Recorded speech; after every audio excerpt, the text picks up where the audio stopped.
Hello, and welcome to the first episode with Sports with P. My name is Pierce Morgan. I'm the owner of this account, and I started this because I have a passion and a love for talking about sports, and I really want to take it into my own hands. I'm about to graduate high school this Friday, and why not start something new, right? So my very first episode is deep into May, deep into the playoffs. We're going to jump into the Eastern Conference Finals since the Western Conference Finals is already tipped off. They're playing right now, actually, but I want to take my time, do some research, and give you guys a good prediction about the games that are coming within the coming weeks. I think it'll be a very good series. It's going to be a very fun series, considering that the New York Knicks, their fans are insane. The New York Knicks also haven't won a final since 1973, while the Pacers, the Indiana Pacers, the seeding underdog, has never won a finals in the entirety of the franchise's existence. Now, this conference preview, I'm going to give looks for both sides because that's the only way I think it's fair. I think you need to look about every detail of the game, from the starters to the bench to the coaches to the recency to the health, everything about that. But first, I'm going to start off with New York. New York, you guys have been playing amazing throughout this season.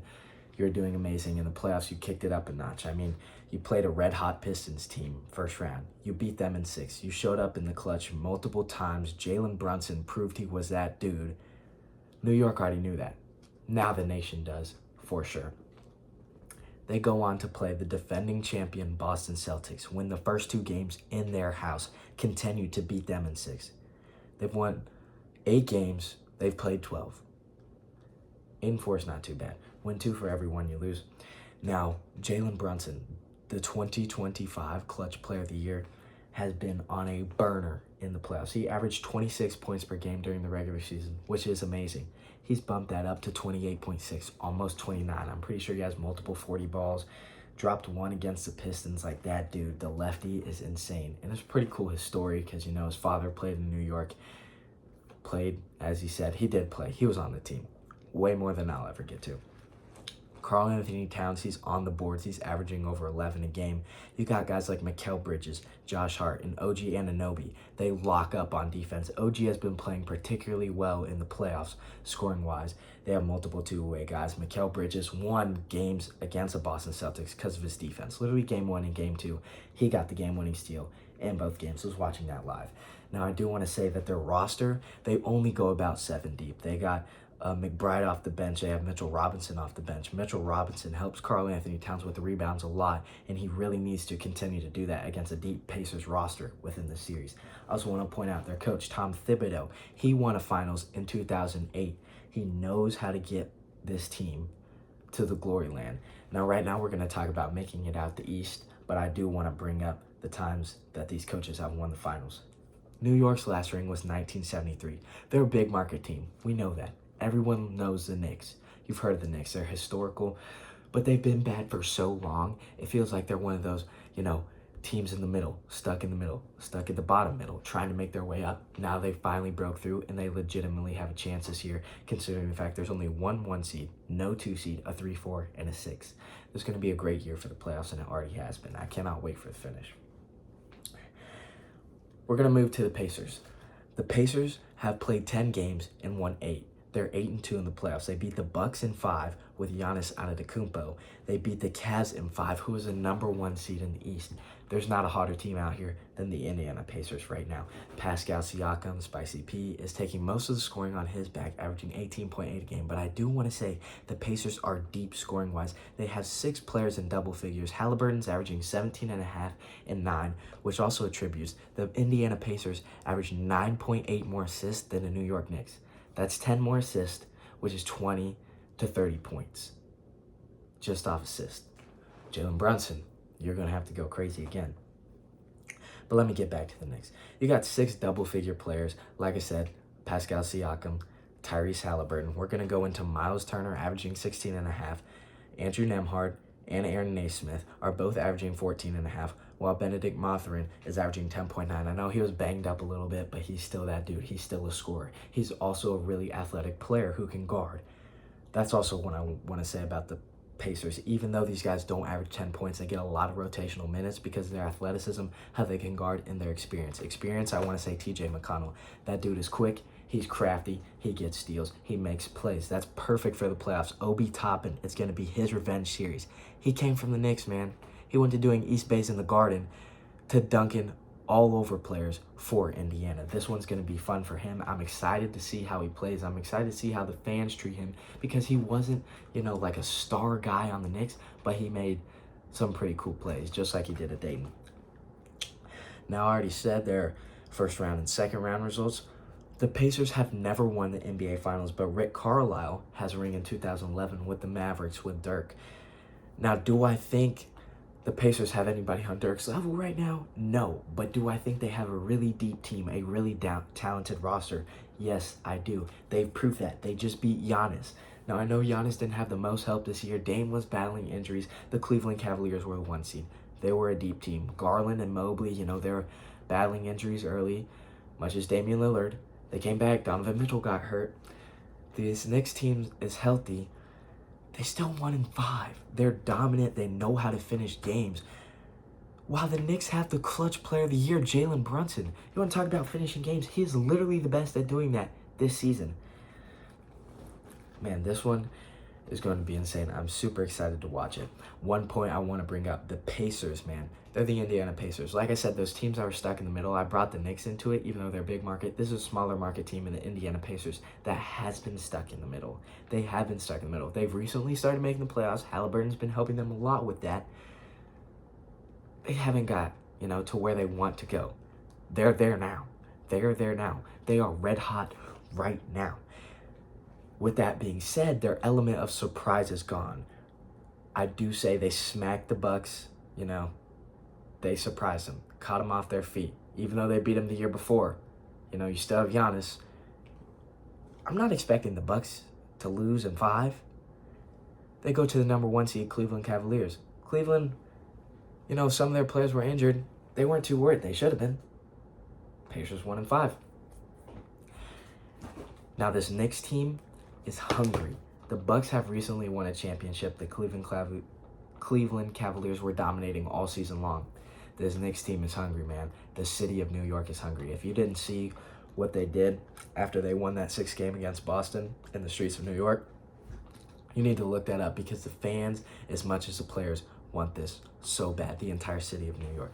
New York has hustlers. They only go about 7 deep, but those 7 play as hard as they can. Mitchell Robinson, he's a block and box guy. Block shots, box out, gets boards, gets it to his scorers. Jalen Brunson, Karl Anthony Towns, OG Anunoby.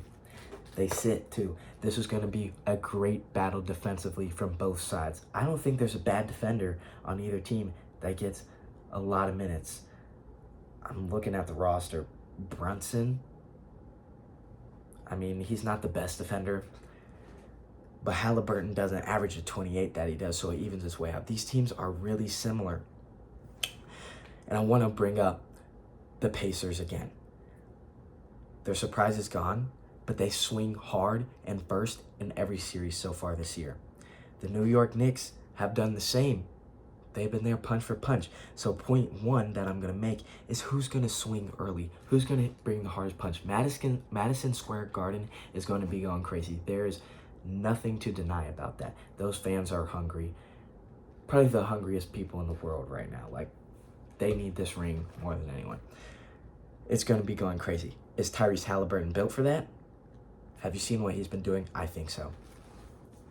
The man gets buckets. The man plays defense. The man gets assists. The man gets his team better. I do not think the Pacers can punch the Knicks in the mouth as hard as they want to knock them out. Because if it comes to a close game, you give it to the lefty who has New York on his back right now, Jalen Brunson. I got the Knicks in game 1. What I think the series is going to come down to is who is the real point guard of the East. Not point guard, because both of these guys have been playing on a different level this postseason. Like I said, Brunson is that guy in the clutch. Tyrese Halliburton lifts his team, makes it better. The people around him, better. He's got 6 players in double figures. Knicks don't have that. They have 10 more assists than the Knicks. Knicks got Jalen Brunson, who averages 10 more points than anyone on the Pacers in the playoffs. But 10 assists If that's a 2, if every assist is 2, that's 20 more points. If every assist is 3, that's 30. 20 to 30 more points just off the assist because their team is that deep, because everyone that plays can make an impact. While on the Knicks, you have guys that can make an impact on the defensive end that make smart cuts, but with the ball in their hand, they might not be able to score for themselves, if that makes sense. I'm going to go to the boards, battle, and defense. Both these teams are gritty. Karl Anthony Towns averages the most rebounds in this series by far. He was boxing out Kristaps Porzingis, Luke Cornett in the last series. The highest player on the Pacers averages a little over 6.5. I'm pretty sure it's Neesmith. Karl Anthony Towns and Josh Hart do most of the heavy lifting on the rebounding end. The Pacers, everyone averages 6 rebounds. 6, 5, or 4. From the guards to the bigs. They all box, they all hustle for boards. The Knicks do the same thing. So I think it's going to get to the boards battle and defense. Both of these stadiums, I know I've been talking about Madison Square Garden, but Indiana, oh my gosh, Indiana's going to be loud. Their fans are going to be crazy. They love it there. They love what they have going on there. Do I think neither team is satisfied? No, I do think the Pacers are a little bit more satisfied than the Knicks, but neither team want to go out right now. So my prediction, like I said, Knicks are going to win game 1. It's going to be a tight battle. It's going to go to the end. Jalen Brunson's going to get the ball in his hand. He's going to make one more play than Tyrese Halliburton. Game 2. Pacers are a little deeper by one player than the Knicks. I think that's going to bite New York in the back. They play every other day for the first 2 weeks of the series until they get to game 6. So they go game 5, 2 days off, game 6, 1 day off, game 7. I think the Pacers will win game 2, game 3, and game 4 because they are rested. They're deeper. Brunson, if he has to do this for 2 weeks, I don't want to doubt Jalen Brunson. It's going to be extremely hard for him to come clutch in the fourth quarter every single time. Now, do I believe that no one else on the Knicks can do what he does offensively in the fourth quarter? No, I do not. I believe Karl Anthony Towns, Mikal Bridges, OG Anunoby, they all have the ability to, but I don't think they can for 3 games. Brunson might be able to squeak out 1 or 2. I got my back on the Pacers because you got guys like Pascal Siakam, Tyrese Halliburton, Andrew Nembhard, Aaron Naismith. Benedict Mathurin is a very underrated player in the series. They can all score whenever they want, and when it comes down to the fourth quarter, they have that ability to take over. Though it hasn't shown so far this season, I think it will. I think the Knicks take game 5, and you know where game 6 is at, Indiana. With the chance to win the series, I think the Pacers do. I don't even think this goes to 7 because this Pacers team is deep. They're fun to watch. They're having fun in the playoffs. Everyone on their team helps each other out. I think the assist number is huge. The defensive battle is what the Knicks succeed at. Well, the Pacers have defenders as well. This is going to be a good one, ladies and gentlemen. I wouldn't be surprised if it goes to 7. I got Pacers in 6, though. And yeah, that's going to wrap it up. Let me know what you thought about the video. You can leave a comment, drop a like, or just shoot me a little email. And yeah, just let me know. I hope you guys all have a great day, and thank you.